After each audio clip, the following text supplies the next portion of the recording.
تلوار چلائی۔ یہ للہیت، یہ چیز ہے اصل میں جس نے اس ضربت کو یہ کمال دے دیا، ورنہ ضربتیں تو بہت لگانے والی۔ اسی طرح سے وَيُطْعِمُونَ الطَّعَامَ عَلَىٰ حُبِّهِ، روٹیاں تو بہت لوگ کھلاتے ہیں، کھانے کھلاتے ہیں، لوگ تو دیگوں کے حساب سے کھانے 100 دیگ، 200 دیگ کھانا کھلاتے ہیں، لیکن اس کے اندر عَلَىٰ حُبِّهِ اصل راز جو ہے نا وہ یہ ہے، جب تک عَلَىٰ حُبِّهِ نہیں ہے وہ اس عمل کی میں ایک لیکچر کیا میں 1000 لیکچر دے دوں، کچھ بھی کر لوں چاہے، اگر وہ اس کے پیچھے میرے نیت و ارادے کو ڈرائیو کرنے والی چیز میں اس عمل کو اختیار کروں اس لیے کہ اللہ چاہتا ہے، اور پھر اللہ کے دوسری شرط اس میں کیا ہے، عمل کو اللہ کے بتائے ہوئے طریق پر ہونا چاہیے۔ میں مجلس پڑھنا چاہتا ہوں، میرا مجمع جو ہے، میرے جو سامنے مریض بیٹھے ہیں یا جن کو روحانی غذا کی بھوک لگی ہوئی ہے، ضرورت ان کو وٹامن اے کی ہے، میں ان کو دے رہا ہوں وٹامن ای، تو عقل کہتی ہے، اللہ تبارک و تعالیٰ کہتا ہے کہ آپ ان کو کیا کریں، بیماری کون سی ہے، سورہ یاسین میں غفلت بیماری ہے، علاج کیا ہے، انظار۔ میں تقریر کیا کر رہا ہوں، حضرت علی علیہ السلام انبیاء سے افضل تھے یا نہیں تھے، اب یہ کیا چیز کر رہا ہوں میں ان لوگوں کے ساتھ، وہ عمل جو ہے اس کو اللہ کے بتائے ہوئے طریق پر بھی ہونا چاہیے، ہم اس میں بھی آزاد قرار نہیں دے دیے گئے کہ ہم چاہیں تو ہم اپنی نیت ہم اللہ کے لیے خالص کر لیں اور پھر اپنے۔ آپ کو خوارج کی مثال پہ ہمیشہ غور کرنا چاہیے۔ امام نے فرمایا میں ان کے خلوص میں شک نہیں کرتا مگر یہ کج فکر لوگ ہیں، یہ لوگ کج فکر ہیں، فکری جمود کا شکار ہیں۔ اسی واسطے فرمایا جب وہ کہتے تھے نا لا حکم الا للہ، تو امام نے فرمایا کلمۃ الحق یراد بہ الباطل۔ بعض اوقات ایک انسان ایک مجلس پڑھ رہا ہوتا ہے، باتیں بڑی اچھی اچھی کر رہا ہوتا ہے، لیکن اس کے پیچھے نیت و ارادے کے اندر یہ چیز چل رہی ہوتی ہے کہ یہ لوگ میری تعریف کریں، مجھے اگلی مجلس کے لیے بلایا جائے، یراد بہ الباطل۔ باتیں ٹھیک ہو رہی ہوتی ہیں ظاہری طور پہ، لیکن اس کے پیچھے جو کار فرما چیز ہوتی ہے وہ خراب ہوتی ہے۔ تو اس لیے عمل کی نیت اللہ کے لیے ہونی چاہیے، اس کا اللہ کے بتائے ہوئے طریق پر ہونا چاہیے، اور اس کا مطلوب بھی اللہ کی رضا ہونی چاہیے۔ کیوں چاہتا ہوں، کیا حاصل کرنا چاہتا ہوں اس سے میں، تو اللہ تعالیٰ کی رضا جو ہے وہ اس کا مطلوب ہونا چاہیے۔ یہ جہنم سے نجات اسی کا بائی پروڈکٹ ہے، جنت کا حصول اسی کا بائی پروڈکٹ ہے، اور جنت رضوان اسی کا بائی پروڈکٹ، اسی میں سے نکل کے آتی ہیں ساری چیزیں۔ یہ تو یہ تین چیزیں، تین خصوصیات کسی عمل کے اندر ہم پیدا کریں گے تو اس کے نتیجے میں پھر یہ ایاک نعبد وجود میں آ جائے گا، ورنہ اگر ہم یہ نہیں کریں گے، اب یہ چیز کرنے کے لیے what to do، وہ اس وقت تک ممکن نہیں جب تک انسان اپنے اندر صلاحیت تقوی پیدا نہیں کرتا۔ نہ ایمان خود بخود آیا کرتا ہے کسی کے پاس، یہ کسب کرنے والی چیز ہے، اور نہ تقوی کسی کے پاس خود بخود آ جاتا ہے، یہ اس کے لیے محنت کرنی پڑتی ہے۔ جو میں نے کل آپ کو فارمولہ بتایا تھا، فارمولہ کیا ہے، ایمان جمع روزہ از ایکول ٹو تقوی۔ جیسے یہ کیمسٹری میں جو فارمولہ ہے پانی کا، یہ کیا ہے، H2 hydrogen plus O oxygen is equal to H2O پانی، اس کمبینیشن میں ملانا پڑتا ہے۔ اسی طرح سے یہ جو تقوی ہے یہ حاصل کرنے والی چیز ہے۔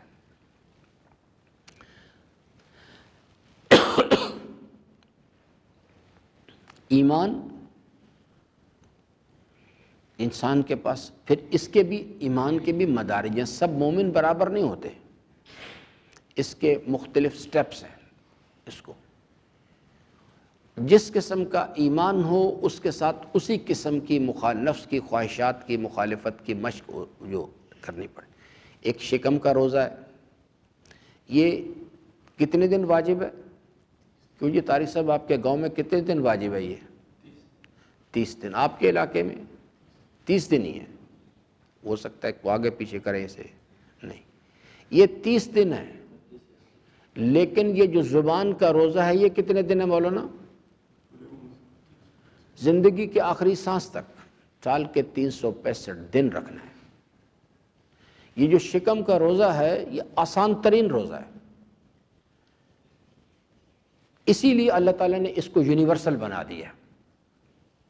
یہ آسان ترین روزہ ہے، زبان کا روزہ۔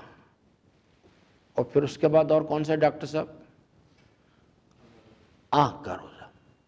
یہ یوٹیوب پہ جا کے بلو پرنٹ نہیں دیکھنے، جیو کے سامنے بیٹھ کے ڈرامے نہیں دیکھنے، بی بی گزر رہی ہے حرام منظر، اس منظر سے حرام لذت جلب کرنے کے لیے ادھر دیکھنا نہیں ہے، اسے کہتے ہیں نگاہ کا روزہ رکھنا۔ یہ سال کے 365 دن اور زندگی کے آخری سانس تک رکھنا ہے۔ ہاتھ کا روزہ، پاؤں کا روزہ، اور سب سے عالی ترین روزہ کون سا ہے؟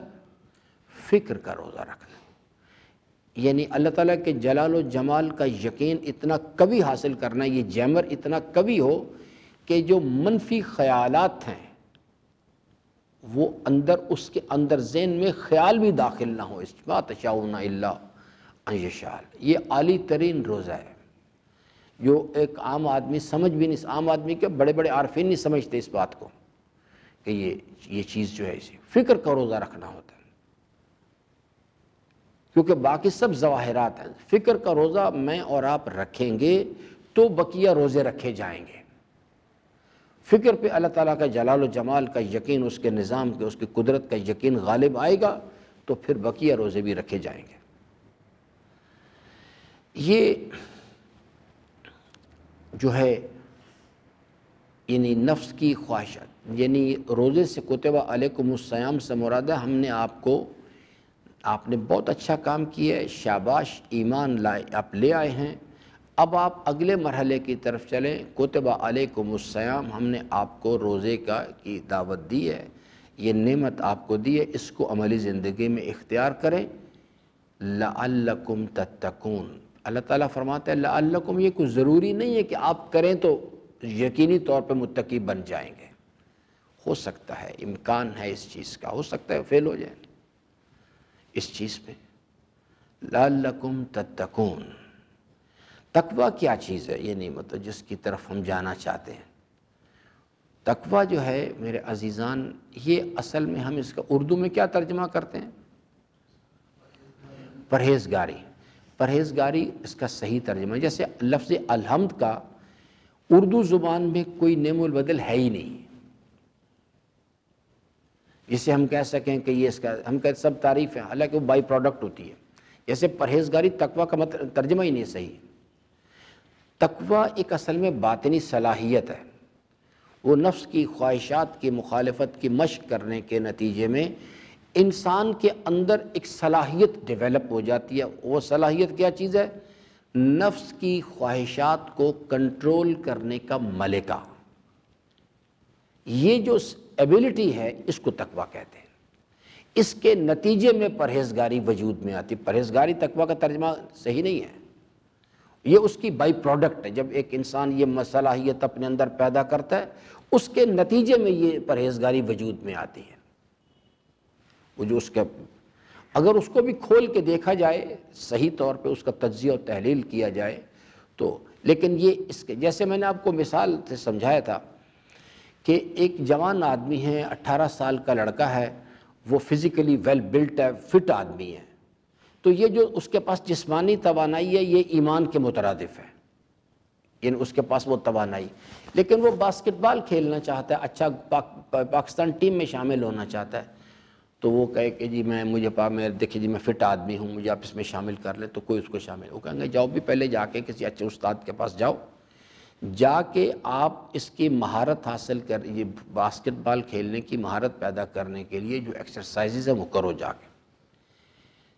یہ جو روزہ ہے یہ بالکل اسی طرح سے ہے، اللہ تعالیٰ اصل یعنی معلم و مربی حقیقی ہے، اس نے رہنمائی کی ہے کہ اگر آپ نفس کی خواہشات کو کنٹرول کرنے کا ملکہ پیدا کرنا چاہتے ہیں، کتب علیکم الصیام، یہ کرو۔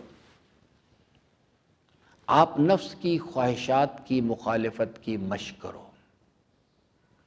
اور اس میں سے سب سے آسان چیز، سب سے آسان رکاوٹ کیا ہے؟ آرام طلبی۔ بس آپ دیکھ لیجئے اسی سے فجر کی نماز میں کیوں نہیں اٹھا جاتا؟ کیوں جی ڈاکٹر صاحب؟ آرام طلبی اور کچھ بھی۔ یہ اندرون کا جو یعنی طاغوت ہے جسے نفس کہا جاتا ہے، نفس امارہ، اس کا سب سے چھوٹا سپاہی ہے یہ۔ آگے شہرت طلبی، مال طلبی، سیکس، یہ تو بہت بڑے بڑے پہاڑ ہیں۔ جو آدمی بیچارہ اس میں کامیاب نہیں ہو پا رہا، وہ بیچارہ آگے جا کے کیا کرے گا؟ اس نے کیا کرنا ہے؟ اسی لیے وہ جو آپ نے قصہ سن رکھا ہے نا، نجف کے علماء نے قصہ کی نقل کرتے ہیں کہ ایک نجف کے ایک تاجر نے خواب دیکھا، اس میں عالم خواب میں دیکھا کہ شیطان پھر رہا ہے وہاں نجف کی سڑکوں پہ۔ تو اس کے قریب گیا، جا کے اس کو کہتے ہیں کہ آج کیسے آپ ادھر آئے؟ تو اس نے کہا کہ میں آپ کے جو مولانا صاحب اس زمانے کے کوئی عالم تھے، ان کا نام بھی لکھا ہوا ہے اس میں، مجھے اس وقت یاد نہیں ہے، ہمارے جو مجتہد تھے، یعنی علماء، بزرگ علماء میں سے ایک شخصیت، کہ جی آج میرا پروگرام تھا کہ ان کو باندھا جائے، ان کو پکڑا جائے، لیکن یہ میرے ہاتھ سے نکل گئے۔ تو اس نے کہا یہ رسی کیا ہے؟ اس نے کہا یہ اس رسی سے میں ان کو باندھنا چاہتا تھا۔ تو جو اصل مسئلہ ہے وہ تو ہے کہ دیگر بحث ہے، اصل سوال اس نے کہا کہ چلے مولانا صاحب کو تو باندھنے کے لیے آپ رسی لے کے آئے ہیں، ہمارے لیے کیا آپ نے انتظام کیا ہے؟ تو ہنس پڑا۔ اس نے کہا کہ بھائی آپ تو ہمارے اپنے ہیں، آپ کو باندھنے کی کیا ضرورت ہے؟ آپ کو تو ضرورت ہی کسی چیز کی نہیں ہے، ہم ایک اشارہ کرتے ہیں، آپ دوڑتے دوڑتے ہم سے بھی آگے نکل جاتے ہیں۔ تو وہ جو چیز ہے یہ جنگ ہے اندرون کے اندر۔ نفس جو ہے اندرون کا طاغوت ہے، وہ شیطان ہے، اس کے پاس مختلف قسم کے رنگین رسیاں ہیں، اس میں ٹریپس ہیں، یہ وابستگیاں، یہ مال و دولت دنیا، یہ رشتہ و پیوند، بتان وہم و گما، لا الہ الا اللہ، میری اولاد، میرا بھائی، میری بہن، میری بیوی، میرے ماں باپ، میں، میرا، میری، بس یہ ایکسرسائز چل رہی ہے۔ میں وہ الہ ہے اور اس کے ساتھ دو رابطے، میرا اور میری، میری کوٹھی، میری کار، میرا گھر، یہ وابستگی، بتان وہم و گما، یہ تمام چیزیں بہت اچھی ہیں اگر انسان جو ہے ان کو وسیلے کے طور پہ اختیار کرے اللہ کی رضا حاصل کرنے، یعنی ان کو حاصل کرنے کے لیے بھی اللہ تبارک و تعالیٰ کے راستے، بتائے ہوئے راستے پر چل کے حاصل کرے، اور ان کو استعمال کرنے کے لیے بھی اللہ تبارک و تعالیٰ کا بتائے ہوئے راستہ اختیار کرے، بہت اچھی چیز ہے۔ اور اگر یہ چیز جو ہے ان اشیاء کے حصول کے لیے یا ان کے استعمال میں نفس کی خواہشات ارادے پہ غالب ہے، بتان وہم و گما، یہی الہ ہیں سارے، لا الہ الا اللہ۔ تو اس لیے یہ جو چیز ہے اب یہ کرنا ہے اس چیز کے لیے کہ ایمان کے ساتھ، ایمان کی بیٹری کو مینٹین بھی کر کے رکھنا ہے، اور اس کے ساتھ اب اس کو اس ٹرمائل میں ڈالنا ہے۔ اللہ نے نظام اس قسم کا بنا دیا ہوا، انسان ایک مخفی خزانہ ہے، اس کو جب تک امتحان کی بھٹی میں نہیں ڈالا جاتا، جیسے سونار جو ہے وہ زنگ کو اور میل کو سونے سے جب علیحدہ کرنا چاہتا ہے تو اس کو آگ کی بھٹی میں ڈالتا ہے، وہ اس کو جب تپا دیتی ہے تو اس میں سے میل علیحدہ ہو جاتا ہے۔ اللہ تبارک و تعالیٰ بھی ابتلا اور امتحان، وَلَنَبْلُوَنَّكُمْ بِشَيْءٍ مِّنَ الْخَوْفِ وَالْجُوعِ تا الی آخر جو ہے، یہ اصل میں الہی محبت ہے ساری۔ یہ وہ چاہتا ہے کہ انسان کے اندر جو اس نے کمالات رکھے ہیں ان کو باہر لائے۔ تو اسی لیے فرمایا کہ مومن جو ہے، اللہ کی سنت یہ ہے کہ کوئی 40 دن نہیں گزرتے کہ مومن ایک ابتلا، ایک مصیبت امتحان سے نکلتا ہے دوسرے میں ڈال دیا جاتا ہے، دوسرے سے، اور یہ ابتلا میں ڈالنا عین محبت ہے، یہ کوئی اختلاف نہیں ہے اس کے ساتھ، کیونکہ دو ہی حالتیں ہیں انہیں، یا انسان سے کوئی غلطی سرزد ہوتی ہے تو کوئی وبال آتا ہے، کوئی مصیبت آتی ہے۔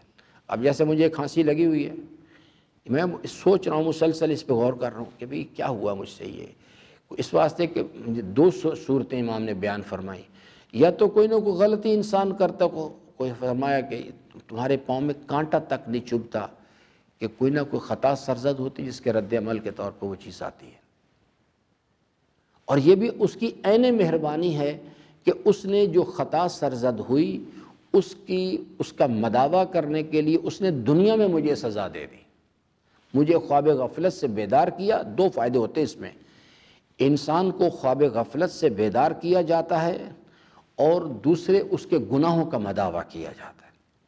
اور جو اللہ تعالیٰ کے اولیاء ہیں ان کے اوپر بھی ابتلائیں آتی ہیں، ان کے وہ تو بہت بڑی بڑی ابتلائیں آتی ہیں، لیکن وہ چیز ان کے درجات کی بلندی کے لیے ہوتی ہے، ان کو درجات کو بلند کرنے کے لیے۔ تو کل انشاءاللہ اب اس پر بات کریں گے، اس چیز کے لیے کہ یہ جو چیز ہے اس کو ہم نے کہ ایمان کے ساتھ روزہ، تو لعلکم تتقون، تقوی کی صلاحیت پیدا ہوگی تو اس کے نتیجے میں تزکیہ ہوگا، تزکیہ ہوگا تو انسان اس مقام کو جا کے پہنچ جائے گا، قد افلح من زکاہا، یعنی اور جب منزل تقوی کو مینٹین کرے گا تو اس کے نتیجے میں تزکیہ، اور تزکیے کا نتیجہ خلوص نیت ہے۔ خلوص نیت اس کی بائی پروڈکٹ ہے اصل میں، اسی واسطے سورہ بقرہ کو کل انشاءاللہ دیکھیں گے، اللہ تعالیٰ فرماتا ہے کہ اولئک علی ھدی من ربہم واولئک ھم المفلحون۔ اس سے پہلے ڈینجر زون ہے سارا، ریڈ لائٹ آن ہے، بالکل خطرہ خطرہ، خطرے کی گھنٹیاں بج رہی ہیں، اپنے آپ کو بچاؤ بچاؤ کسی طرح سے۔ تو کل انشاءاللہ اس چیز کو دیکھیں گے، روزے کی اقسام دیکھیں گے، اس طرح سے کیسے اس کو ٹیک اپ کرنا ہے انشاءاللہ۔ اللہ تعالیٰ سے امیدوار ہوں کہ اللہ تبارک و تعالیٰ ہم سب کو قرآن کریم کو پڑھنے، سمجھنے اور اس کے فرامین پر عمل پیرا ہونے کی توفیق عطا فرمائے۔ بسم اللہ الرحمن الرحیم، الحمد للہ رب العالمین، الرحمن الرحیم، مالک یوم الدین، ایاک نعبد و ایاک نستعین، اہدنا الصراط المستقیم، صراط الذین انعمت علیہم غیر المغضوب علیہم ولا الضالین۔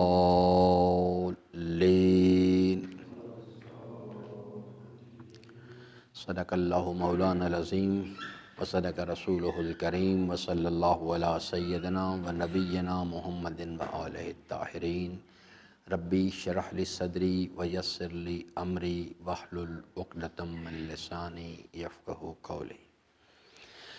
حضرات محترم، سورہ مبارکہ الحمد کے مطالب میں ہم بات کر رہے تھے، اور ہماری گفتگو یہاں تک آن پہنچی تھی کہ سورہ مبارکہ الحمد میں اللہ تبارک و تعالیٰ نے انسان سازی کا، یہ انسان سازی کا بھی پروگرام ہے اور جامعہ سازی کا پروگرام بھی اسی کے اندر موجود ہے، وہ بھی 3 مراحل پر مشتمل پروگرام ہے۔ پہلے مرحلے میں یہ ہے کہ جو فرد ہے یا جامعہ ہے یا جماعت ہے اس کی شناخت کو ٹھیک کرنا ہے، اسی واسطے آپ اس میں دیکھ لیجئے آگے جا کے صیغے جو ہیں جمع کے، ایاک نعبد، ہم سب تیری، یعنی فرد پر منحصر نہیں رکھا گیا اس چیز کو، و ایاک نستعین، ہم سب تیری بارگاہ میں تیری استعانت طلب کرتے ہیں۔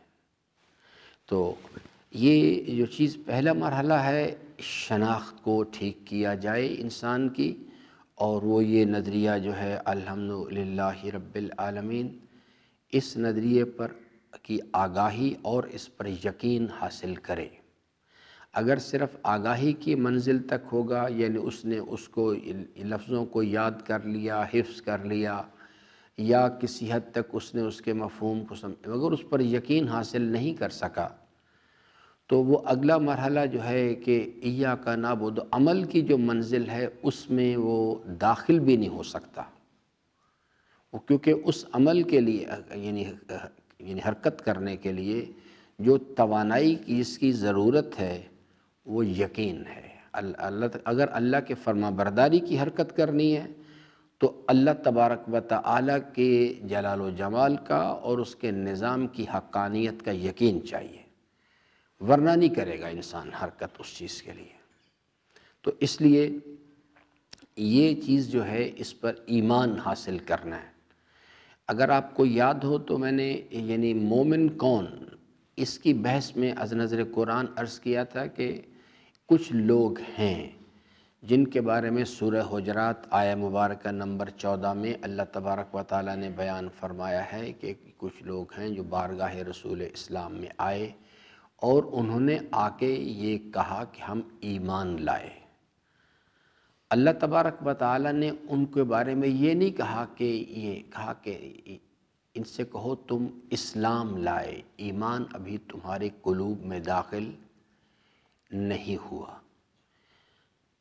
تو یہ جو کیفیت ہے اس کے اندر بھی یعنی انسان کے پاس مسائل ہوتے ہیں۔ اللہ تعالیٰ نے یہ نہیں کہا کہ یہ لوگ بدنیت ہیں، یہ دھوکے باز ہیں، کیونکہ وہ گروہ جو ہے جس کا ذکر سورہ بقرہ میں کیا گیا ہے ان کے بارے میں تو اللہ تبارک و تعالیٰ نے بصراحت کہا ہے کہ یہ لوگ جھوٹ بولتے ہیں، دھوکے باز ہیں، بہت بڑے چیٹر ہیں یہ، اور یہ اللہ کو دھوکہ دینا چاہتے ہیں اپنے ان زبانی باتوں سے، اور یہ جو لاف و گزاف کرتے ہیں اس کے ذریعے سے۔ تو ایمان چاہیے، یاد رکھیے گا اس مسئلے میں، ورنہ آگے کیا جو سفر ہے وہ بہت ہی سلپری قسم کا سفر ہے، یعنی بہت ہی سلپری قسم کا سفر ہے۔ تو اس لیے اگر یہ پیچھے یہ کانسیپٹس کلیئر نہیں ہوں گے انسان کے، یہ چیزیں یاد رکھیے گا کہ اسلام نظریے کو تسلیم کرنا اس پر اسلام، انکار کرنا کفر، اس نظریے پر یقین حاصل کرنا ایمان، اور اس نظری زبان سے اعلان کرنا، اقرار کرنا، مگر قلبی طور پہ یقین حاصل نہ کرنا انسان کو منافق بنا دیتا ہے، نفاق کی طرف۔ فی قلوبہم مرض، ان کے دلوں میں بیماری، شک کی بیماری ہے۔ فزادہم اللہ مرضا، پس اللہ تعالیٰ نے ان کے ان بدعمالیوں کے نتیجے میں ان کے اوپر اور عذاب وارد کر دیا، ان کے گناہوں کو ان کی نگاہوں میں زینت ہم نے دے دی ہے، اور دنیا ان پر فراوان کر دی، اور اسے کہا شاباش میری نافرمانی کے راستے پہ سر پر دوڑو۔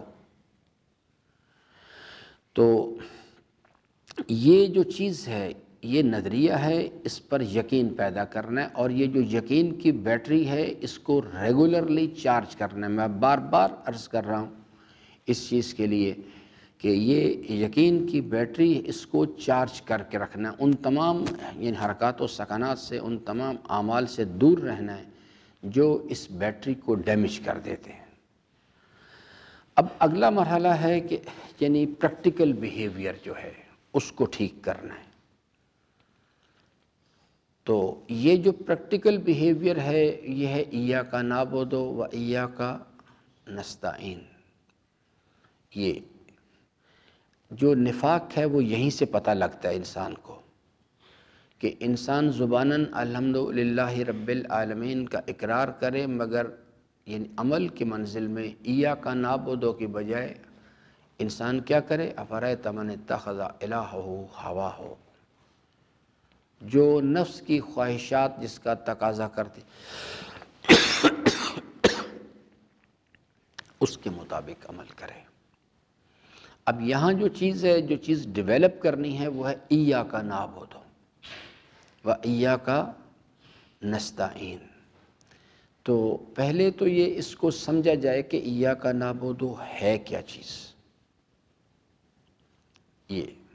یہ جو چیز ہے اس کی عملی تشریح جو ہے وہ یہ ہے کہ جو حضرت نے ارشاد فرمایا کہ المومن من کان اخذہ للہ بغضہ للہ حبہ للہ وبغضہ للہ، یہ 4 کیفیات کا ذکر کیا اور کہا ایک فیکٹر جو ہے وہ کامن ہے ان چاروں میں، اخذہ للہ و ترکہ للہ، حبہ للہ و بغضہ للہ، لیکن ڈائمنشنز 4 ہیں، لیکن ایک نقطہ جو ہے وہ کامن ہے، اس کو کہتے ہیں للہیت،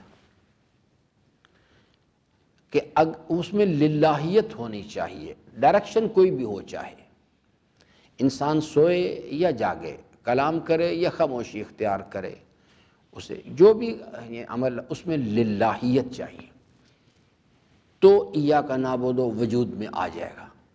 اگر اس میں للہیت نہیں تو پھر ایاک نعبد کا جو مسئلہ وہ یعنی وجود میں نہیں آتا۔ للہیت کی خصوصیات میں نے عرض کی تھی، 3 خصوصیات ہیں کسی بھی عمل کے اندر، اگر وہ 3 خصوصیات ہم پیدا کرنے میں کامیاب ہو جائیں تو وہ ہم کہہ سکتے ہیں کہ یہ للہ ہے، اس عمل کو فی سبیل اللہ۔ وَيُطْعِمُونَ الطَّعَامَ عَلَىٰ حُبِّهِ، پھر وہ للہیت اس میں آ جائے گی۔ وہ کون کون سی چیزیں ہیں؟ سب سے پہلی چیز ہے، اس کو یاد رکھے گا، سب سے پہلی چیز جو ہے یہ ہے جس پر توجہ دینے کی ضرورت، وہ ہے انسان اپنی نیت کو اللہ کے لیے خالص کرے۔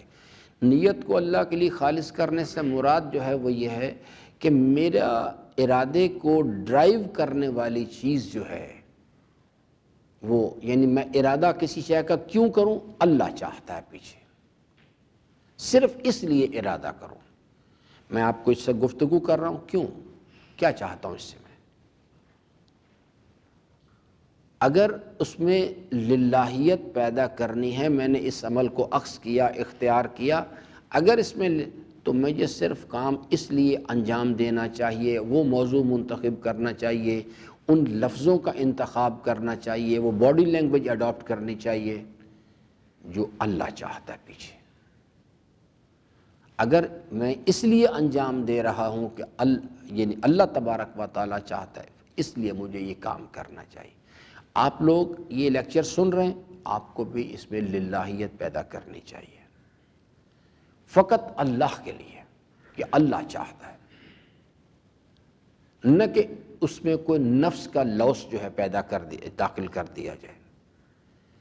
اور اس کی جو سنگینی ہے، اس کی اہمیت جو ہے وہ یہ ہے کہ امام خمینی رضوان اللہ تعالیٰ علیہ نے کہا کہ 2 مثالوں پہ ہمیشہ غور کرو۔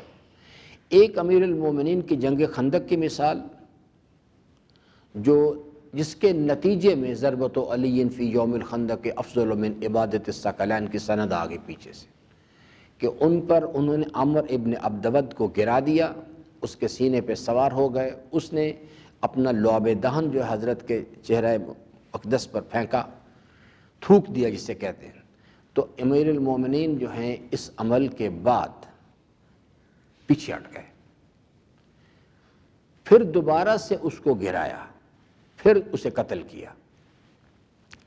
تو لوگوں نے پوچھا کیوں کیا ایسا آپ نے؟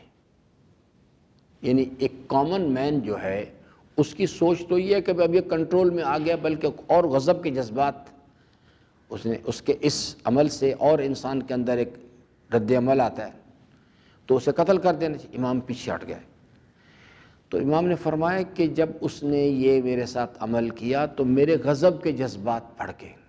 اب دیکھیے للہیت پیدا کرنے کے لیے کتنی باریک بینی کرنی پڑتی ہے۔ تو فرمایا کہ جب میرے غضب کے جذبات بھڑکے تو میں پیچھے اس لیے ہٹ گیا کہ میں نہیں چاہتا تھا کہ میں تلوار چلاؤں تو اس میں اللہ کی رضا کے ساتھ ساتھ میرے یہ غضب کے جذبات جو ہیں یہ بھی شامل ہوں۔ پہلے میں نے اپنے آپ کو پیچھے کیا، ہٹایا ان چیزوں اس کو اپنے، اور پھر فقط اللہ کے لیے میں نے